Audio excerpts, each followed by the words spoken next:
pessoal, eu sou o Neto Inhata, vice-presidente do PSD aqui em Morretes, liderança política no litoral do Paraná, coordenador da campanha do prefeito Júnior Brindaroli e do vice Vitor Bertolin, e você está aqui com a gente na Prosa com Política. E hoje o nosso convidado é o Alan Terra, candidato a vereador pela chapa do Júnior Brindaroli, com o número 557, é isso? 15777. 15777. Alan, primeiro eu queria te agradecer, tá bom, por ter aceitado o convite, né? E a gente poder bater esse papo aqui para as pessoas poderem te conhecer melhor. Eu sei que já tem bastante gente que te conhece aqui em Morretes, porque você já está aqui há um tempo, mas a gente quer saber um pouco mais sobre você. Então, a primeira pergunta que eu quero te fazer é: quem é o Alan Terra? Boa tarde a todos, Neto. Obrigado pela oportunidade. Quem é o Alan é uma pergunta bem profunda, né? Que ela vem com uma história. Eu sou mineiro, nasci em Juiz de Fora e acabei vindo para Curitiba para estudar. E o tempo foi passando, fui estudando, fui fazendo especializações e eu fui transferido para algumas cidades a trabalho, até que teve o período da pandemia. Eu trabalhava em Joinville, coordenando um hospital de campanha, e chegou um tempo que eu cheguei para minha família e disse: nós precisamos criar uma raiz. Minha esposa, ela é de Morretes, da região do Anhaia, e tínhamos ali um terreno, um espaço, e como o mundo estava incerto, a nossa certeza foi vir para Morretes, e de lá para cá vai fazer 4 a 5 anos aproximadamente que estou em Morretes. No começo estranhei um pouco, sempre morei em cidade grande, mas acabei me apaixonando porque me lembra muito de Minas. O povo é hospitaleiro, receptivo, tem uma boa culinária. Então, acabei criando raiz, a minha filha ama a cidade e aqui estou eu. Você falou que a tua infância foi em Minas. Minas. Que cidade de Minas? Juiz de Fora. Juiz de Fora.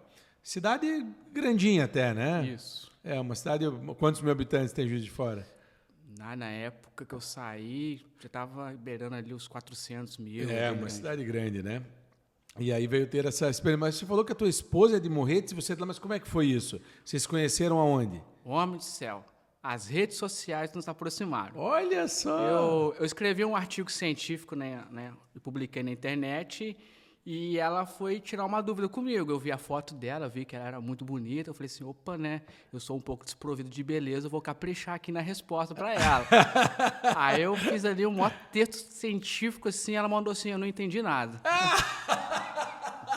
Aí passei o WhatsApp, que eu queria conhecer a história dela, aí fomos para a igreja, aí nos conhecemos, aí eu vi que, opa, não dá para perder, já cheguei para ela assim: eu sou homem para casar. Aproveitei que estava apaixonada, assim, um pouco cega, né, e aí deu certo. Olha só que legal, hein? Como que é o nome da sua esposa? Maiara.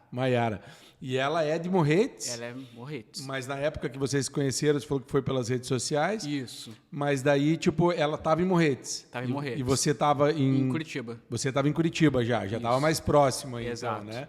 E aí a situação de Joinville foi uma situação de trabalho, de oportunidade, que daí você foi para Joinville. Isso. Eu tinha acabado de me formar, tinha terminado o meu mestrado. Você é formado no quê? Fala um pouco do teu currículo. Então, a minha primeira formação, né, foi teologia, depois eu fiz administração em direito, só que eu sempre tive uma inclinação para a gestão de pessoas.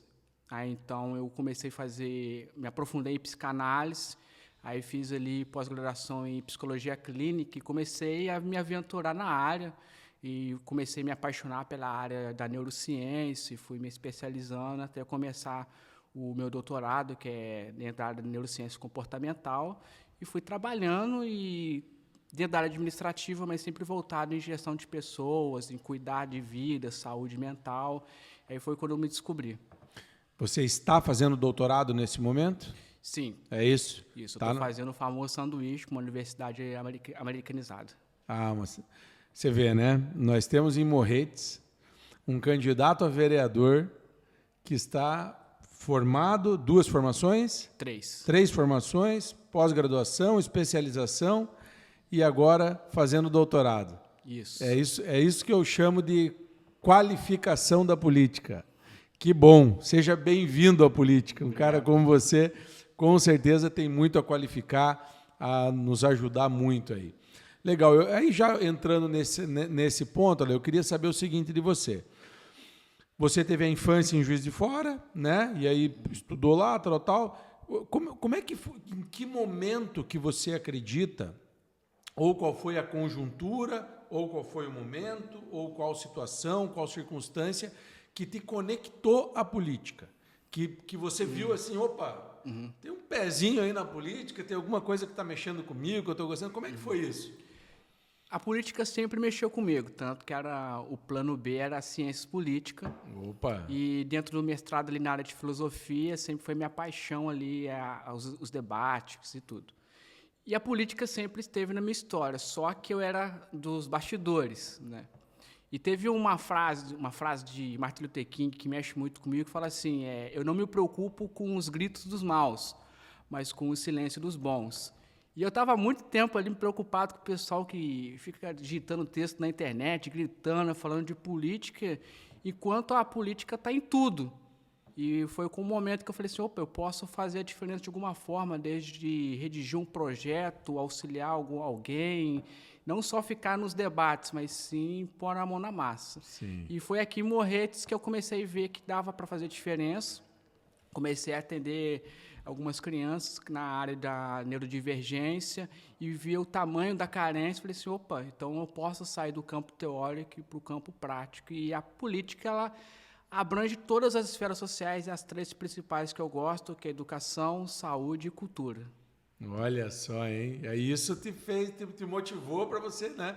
Porque eu falo sempre o seguinte nela, ser político, não necessariamente você precisa participar de um processo eleitoral, né? O ser político é um ser político que gosta de ajudar o próximo, que, né? Se a gente for buscar a política lá da essência da antiga Grécia, o político era aquele que se preocupava com o próximo, era aquele que participava da comunidade, era aquele que, né? Então, assim, mas para participar do processo eleitoral, você tem que ter coragem, porque não é fácil, né? Você vai ser julgado, vão procurar qualquer coisinha tua de errada, vão te criticar, vão te julgar, então não é fácil. Então, eu tenho parabenizado muito vocês, candidatos, pela coragem, né, de assumir esse papel, de assumir essa postura realmente, de estar encarando isso.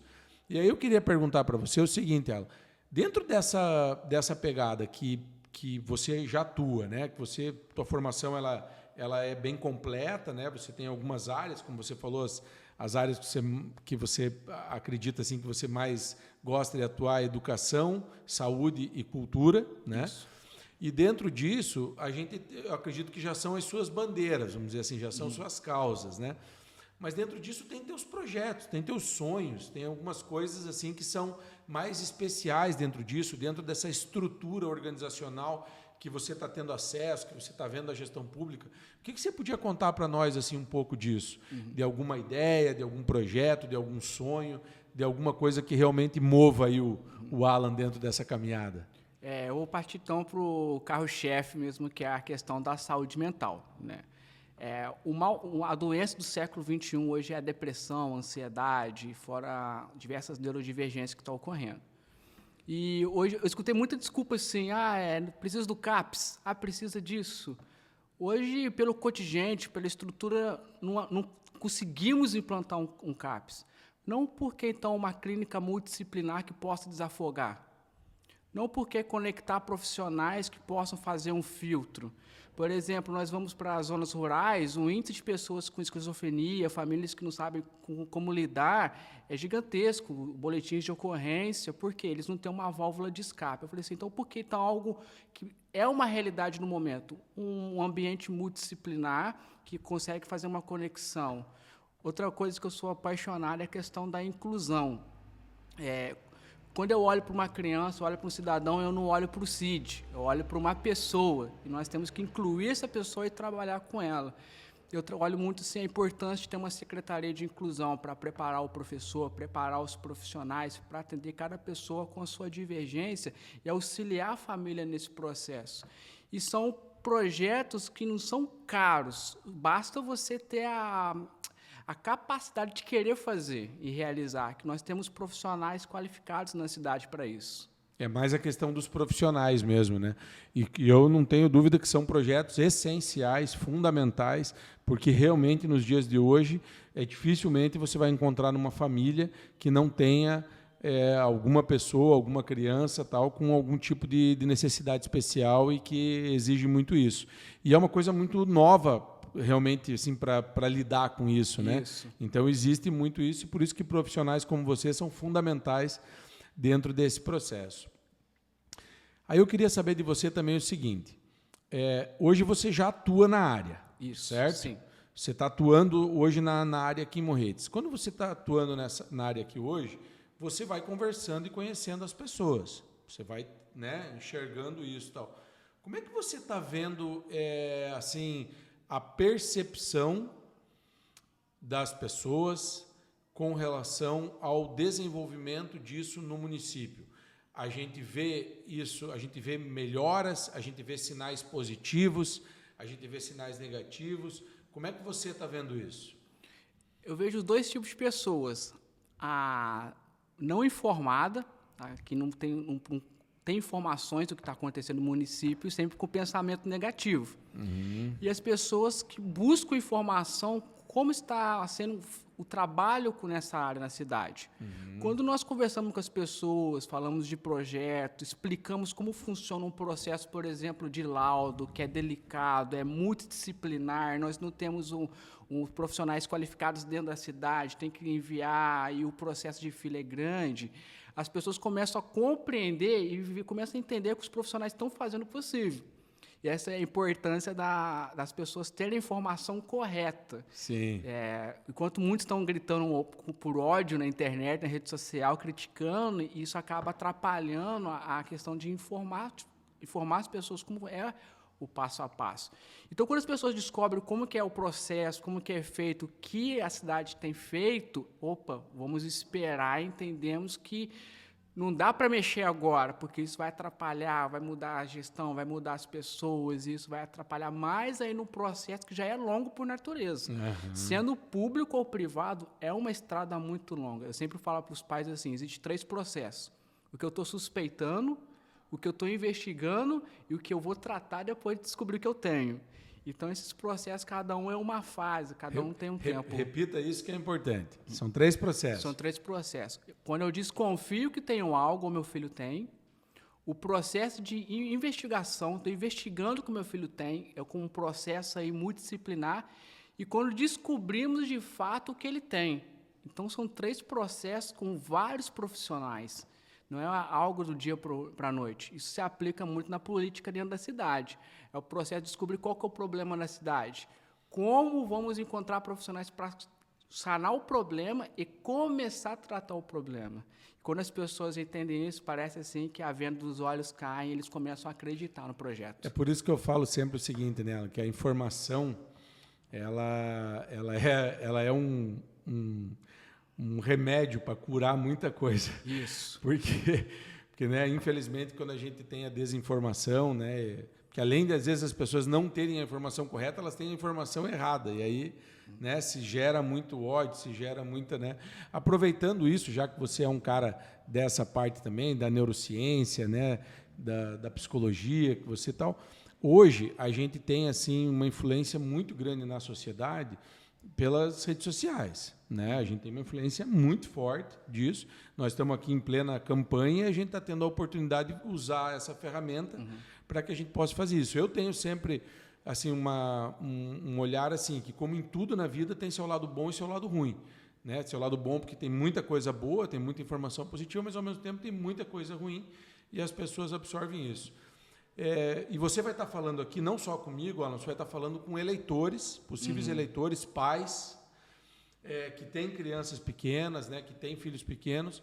E eu queria saber de você, assim, qual é a sua orientação? Você tem filhos, né? Tenho. Quantos anos? 6 anos. 6. O meu menor tem 6 também. Como é que funciona a sua orientação para esses pais que estão te vendo com relação às redes sociais? Você, como um profissional da área, né, a parte da tecnologia, o que você sugere para essas pessoas? Primeiro passo é acompanhar o seu filho em tudo. Tempo, rotina, e estar atento a tudo. Por exemplo, Existem jogos de idade ali aproximada de 16 anos que criança de 6 anos está jogando. Existe uma grande discussão dentro do mundo da neurociência, da psicologia, que daqui a uns anos o número de crianças e adolescentes com nomofobia vai aumentar assustadoramente. O que é nomofobia? É o medo e o pânico de viver sem um celular ou uma tecnologia. Tudo tem um limite, tudo tem um tempo, tudo de acordo com a idade. Os pais precisam estar atentos ao que o filho está assistindo, os pais precisam estar atentos às informações, por exemplo, principalmente na adolescência. Hoje se fala de duas personalidades, quem eu sou no ao vivo e quem eu sou na rede social. E muitos pais não sabem quem é o filho na rede social. Tem filho aí que tem 4, 5, 6 perfis na internet. E isso aumenta muito o número de casos de pedofilia, o caso de bullying, o caso de dependência emocional, e isso vai acarretando aí várias doenças. Então, qual a orientação que eu dou para os pais? Não é para cortar, ser radical, mas sim ter o limite e estar junto. Por exemplo, minha filha tem 6 anos.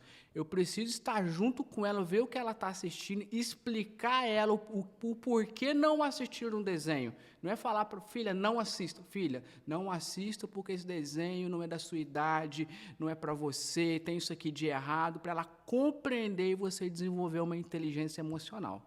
Olha só a importância, hein? Tá vendo? Tá vendo o nível do candidato ao vereador que a gente tem? Eu quero dizer para você assim, ó,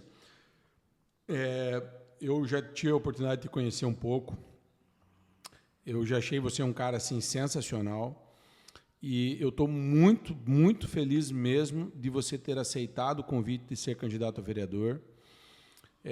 Eu acho que isso traz assim, uma esperança cada vez maior para a política, para que a gente possa qualificar realmente cada vez mais a política, mostrar que a política está aberta para pessoas de todas as áreas diferentes, que estejam dispostas também a aprender, que tenham a humildade de saber que não vai resolver todos os problemas de uma vez só, né? Porque a política tem muito isso, e eu realmente fico muito feliz. Gostaria de ficar conversando com você por muito tempo, acho que a gente tem que fazer um podcast aí só para estar falando sobre coisas da tua área, mas a gente não tem muito tempo, então eu queria pedir 2 coisas para você. Primeiro, eu queria que você falasse para as pessoas, e aí você vai olhar para essa câmera aqui em especial, que você falasse para as pessoas assim, por que você está acreditando ou não está acreditando na gestão Júnior Brindaroli, e por que você vai votar e pedir o voto para ele. Então, esse contexto da gestão do Júnior Brindaroli, que é a mensagem que eu queria que você passasse para as pessoas aqui. Primeiro que eu vou pelo campo lógico. O Júnior enfrentou aí diversas barreiras que vão longe da mão dele. Por exemplo, encarou aí uma pandemia que o mundo ficou incerto, encarou aí uma guerra na Europa, ali na Ucrânia, que de fato atrapalhou muito aí a questão econômica no mundo todo. Teve uma política presidencial aí muito complicada, complexa, uma troca de gestão, e mesmo assim a cidade se manteve em pé, recebendo recursos. Então, isso é um motivo assim, que eu vejo lógico para continuar acreditando no trabalho, no projeto. Outro ponto crucial foi a questão da documentação. Quando você estuda um pouco de administração, gestão pública, é fundamental o nome da cidade estar limpo em questão de documento. E ele conseguiu fazer isso. Isso foi um passo importante. Então, eu me pergunto, o porquê não deixar ele trabalhar e mostrar agora, mostrar o serviço dele com recurso, com documento em dia e sem essas adversidades. Até porque ele já aprendeu a lidar com os contratempos. Então, se tiver um novo contratempo, já está ali, já criou uma casca grossa. Então, aquela famosa frase, time que está ganhando não se mexe. Teve erros? Toda gestão vai ter erro, toda gestão vai ter acerto, mas eu vi mais acerto do que erros em tempos assim adversos. Sensacional. Agora chegou um momento que é o seguinte, vendeu o Júnior, pediu para o Júnior, agora eu quero que você vendeu o Alan, eu quero que você fale para as pessoas por que elas têm que votar em você, por que esses eleitores que não te conhecem ainda, ou aqueles que te conhecem, te fortalecer, por que eles têm que votar no Alan para vereador? Por que votar no Alan? Porque eu vou lutar por você. Eu não sou aquele candidato a vereador de um bairro específico. O vereador, ele representa a cidade. Então, eu vou estar ali para representar a cidade.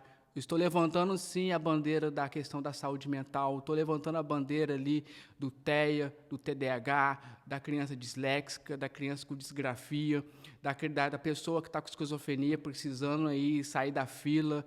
Eu estou para levantar essa bandeira para ajudar a educação, não na questão só de falar que estou indo na escola, mas sim trazer projetos para qualificar os professores a atender uma demanda tão nova que os próprios cientistas estão aprendendo a lidar, então trazer esse avanço, somar com o esporte e também pela acessibilidade. Eu não vou ser aquela pessoa que vai mudar a essência. Eu não preciso mudar quem eu sou para atingir os objetivos. Então, o Alan que quem conhece vai continuar sendo o mesmo, e o Alan que você vai conhecer vai continuar sendo o mesmo, acertando e errando, mas sempre em prol do povo. Teu nome e teu número. Então, eu sou o Alan Terra, número 15777. Pessoal, esse é o Alan Terra, número 15777, candidato a vereador pela chapa do prefeito Júnior Brindaroli, um cara com uma formação extraordinária, com uma cabeça extraordinária. Quero dizer para você que é um prazer enorme conversar com você. Quero muito que a gente possa trocar uma ideia dessa mesmo, num podcast mesmo, para conversar mais, para explicar mais coisas para a população, né, sobre esses temas que são tão importantes, como a gente falou aqui. Pessoas, às vezes, nas suas casas, têm aí, que vão ver a gente aqui, têm seus parentes, filhos, primos, amigos, vizinhos, que estão próximos a elas, passando por dificuldade, e você é um cara que pode contribuir muito para isso. Então, assim, irmão, mais uma vez, super parabéns para você, obrigado, tá bom, por você fazer parte disso, e eu tenho certeza que, independente da sua vitória como vereador sendo eleito ou não, eu tenho certeza que Morretes já vai ter uma vitória com a sua vinda para Morretes, colocando à disposição de Morretes a sua capacidade, o seu conhecimento e o seu trabalho. Obrigado. Eu que agradeço pela oportunidade e vamos, temos muitos aí a fazer para Morretes. Alan Terra, 15777. Isso. Obrigado, irmão. Obrigado.